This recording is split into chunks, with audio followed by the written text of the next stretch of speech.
on your questions, Coach. Sure. I forgot my glasses today, Dustin, and I don't have my contacts in, so hopefully I don't screw this up. My eyes are gone. As always, I appreciate you guys joining us. Thanks for coming out. As we approach the halfway point of our season, our regular season is Saturday. I'm really pleased with where this team sits. Obviously, none of us are happy about the outcome from Saturday. It's an adage where you got to play the game for 4 quarters, and we played it for 3. And as I dive into last week, it wasn't the first game that we didn't win the 4th quarter. And that's a standard for us in our system. Anyone that's ever coached in the Nick Saban family tree, winning the 4th quarter is a really important stat.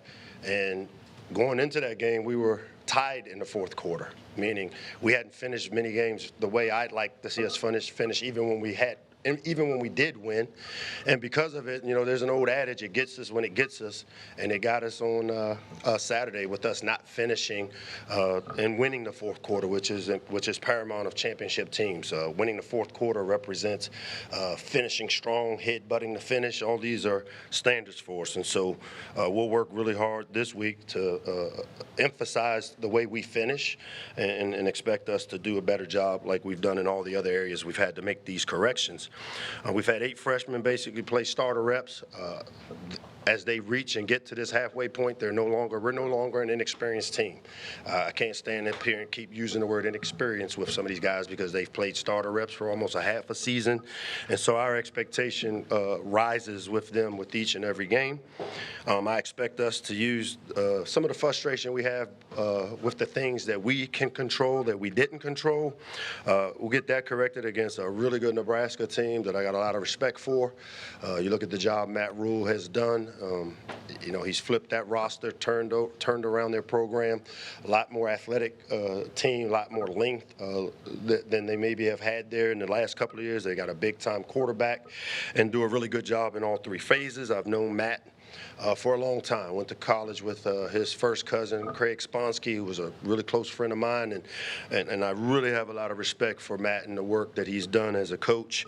Our game captains this week will be A.J. Savansky, Daniel Wingate, and Jamari Glasker. And with that, I'll open up the questions.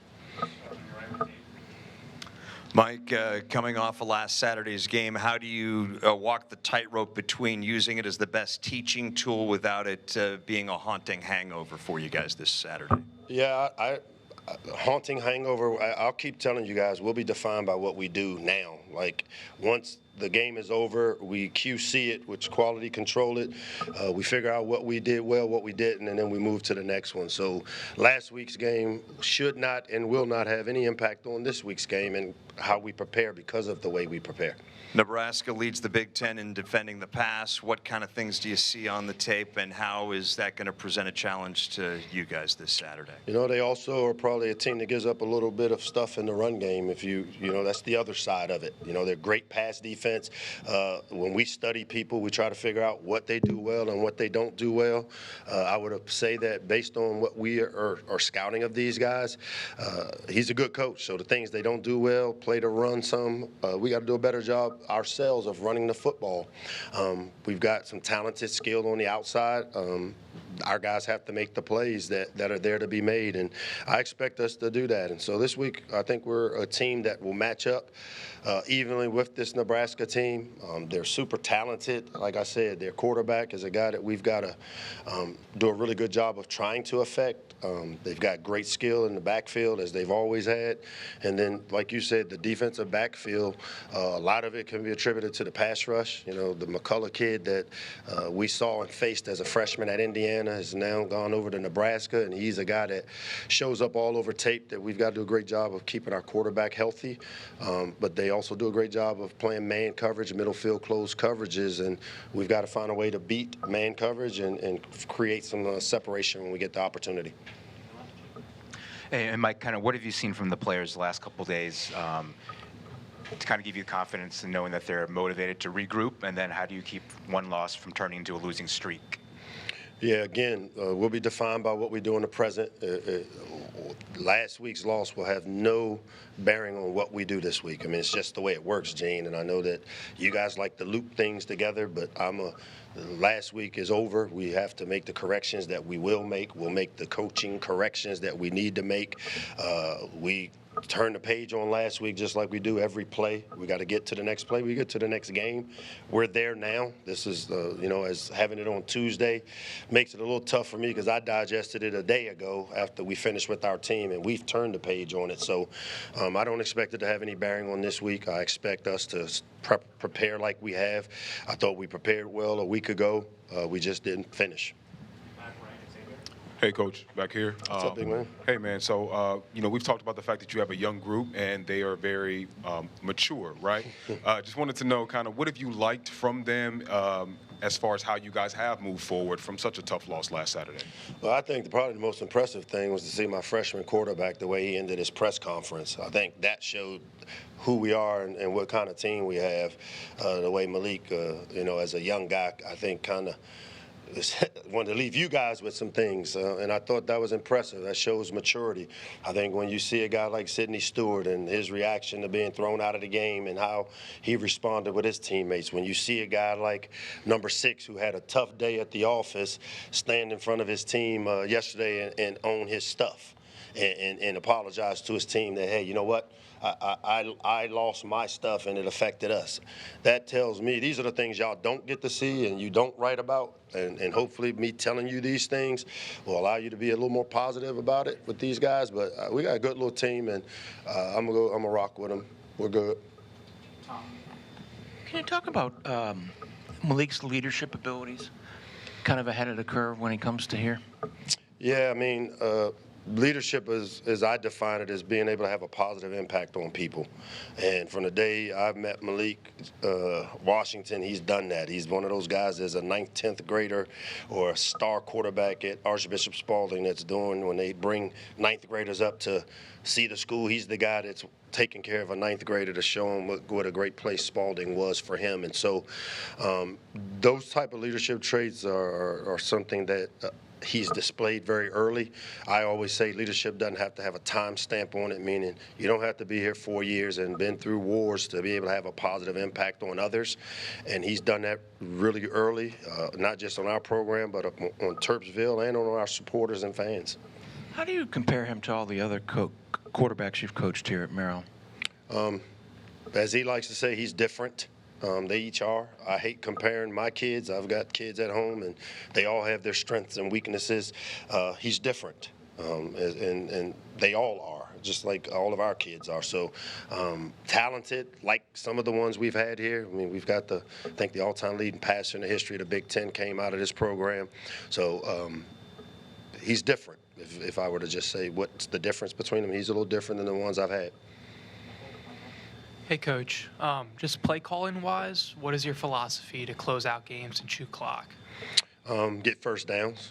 That's my philosophy. We needed one more stop and one more drive, or one more score and one more stop. So my philosophy is to move the chains in 4-minute situations. Looking back at the tape, do you wish you had run the ball a little bit more in the second half? As I said before, my job is to try to move the chains, get first downs. We do everything we can to do that, whether it's running or throwing. Balance is having the ability to do both, and we didn't do it either very well during those points of the game. Hi, Coach. How you doing? D, what's up? How are you? You kind of answered my question, but I'm going to ask it anyway because I think it's important to highlight that a few of the guys have said that this year they feel close. They feel closer than before previous years, and they feel like a family. So what have you seen additionally than what you just mentioned that shows you that these guys are in it together and, are more of a family than before? Yeah, again, and every team, as you know, has its own personality, and with the landscape we're in, this is, you don't have the opportunity to have a 3-year, 4-year guy the way you used to. And so 64 new players coming together. Finally, I think Father's Day Sunday was when everybody that's on this team showed up. And, for us to expedite and help the relationship things mature, I've been really pleased with it. But it starts with winning each other's hearts and having a ton of respect for each other because of the amount of work that we put in, maybe contrary to what some of you guys think. I mean, these guys work hard. We work hard to prepare our players, and they work hard to prepare themselves for the opportunities they get. You only get 12 of them. We let one slip away, but this group has stayed together. I like so far how we've handled the adversity of a loss, our first loss here at home, and I expect us to respond the right way. Hey, Coach, wanted to ask you a little about Zahir Mathis and his recruitment. I talked with his coach, Devin Johnson. He mentioned you came up to Imhotep High School in Pennsylvania a few times. What were those experiences like? What were some of the conversations you had with him? We've had great success up at Imhotep, up in Philly, a great football program. It's given us guys like DJ Moore, who's come here and had great success and gone on to the next level. Zahir is no different in terms of what the impact he's been able to have. From day one, he was one of those guys that I thought showed tremendous amount of maturity. He committed early to another program in the Big Ten and kind of shut his recruiting down. And he's a byproduct of the relationship that Malik Washington had with him. And, we saw him early. We tried to recruit him. He made a decision to do something else. And then because of the Malik factor, during the Under Armour All-American game, Malik calls me and says, hey, Zahir Mathis wants to come visit. And I said, well, let's sign him up. He came to visit. We spent some really quality time, met grandmom, who is really important to him, and he made the decision to be a Terp. And it was probably one of the best things that happened to us in our program is having a kid like him, especially with the type of impact he's been able to have. So you would say a big factor was Malik Washington. I know they were friends. I would say a huge factor, for sure. And I think once he came here, Maryland sold itself. Hey, Coach. I just wanted to talk about on Saturday, too, having that sellout crowd on family weekend and just seeing the response from fans for a game like that. What was it like to bring that energy to? That was pretty cool. Yeah. I've been around here 17 football seasons. We did not get the corners completely filled up the way, I'd seen it before back in 2001. But to walk out and know that a team from 3,000 miles away, it wasn't their fans, because I've been in there when we've sold out, and it's been a more friendly for the visitors. And this is a byproduct of what this team has done. They've created enough interest from our local people to decide, hey, let's go check out what's going on over in Terpsville. And so kudos to our team for those guys putting themselves in that position to create an environment. Great job by our marketing people, our administrative, our staff, game operations people. But we're really proud of the way our fans showed up for us, and disappointed that we didn't allow ourselves to build on what we were able to create. But we're looking forward to getting back on the horse and going again this weekend. You mentioned, too, the role that the administration and Jim Smith have with the new incentives. When you do that Terp walk and you walk through Jones Hill House and see the fan fest and everything there, some of the new stuff, how exciting does it get you about the future of that recruitment for new fans? I mean, it's about the fans. I think Jim, his staff, Diana, Joe, those guys understand what it looks like, and it's easy to say win games and people come, but it's a lot more to it. I had lunch with Mark Cuban here at Jones Hill House a year ago, and he said winning doesn't bring fans, and it helps for sure, and it's my job to make sure we take care of that part of it. But to know that we're in partnership with people that understand it's more than just going on the field and winning, and that we've got to create an environment and an experience outside of just the game, and it's great to see all these things come to fruition, especially at this time as this team that's no longer inexperienced but just young at certain places continue to grow with some of these new traditions that we've started. Hey, Coach. What's up, man? Bit of a tone shift, but I want to ask you about a guy I can guarantee you've never been asked about, but is also your longest standing starter, Ethan Go. Can you talk about a bit the importance of having a steady long snapper like that? I mean, he hasn't missed a snap, and then also just him as a person. Yeah, again, to not hear his name is a good thing, because he didn't make any mistakes. And Ethan is a guy that's like a sniper. You get one shot, one kill as a long snapper. Sometimes they put people over his head. He's not the biggest, but I tell you what, he's really skilled at that. At long snapping and short snapping, and I think he'll have an opportunity to do it at the next level, which we've seen guys like John Kondo, who's played 18 years in the NFL doing just that. And because of how skilled Ethan has been and the leadership, I mean, he's not your typical specialist. He's a guy that's part of our leadership council. He's a guy that has a voice of our team. He's one of the guys that's leading us in the community, the service things that we do.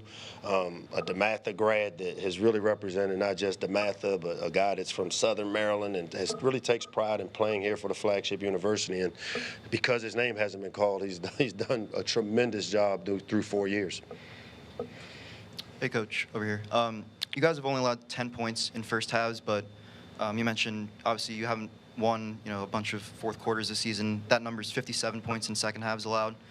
Is there any reason you could point to in the discrepancy in that?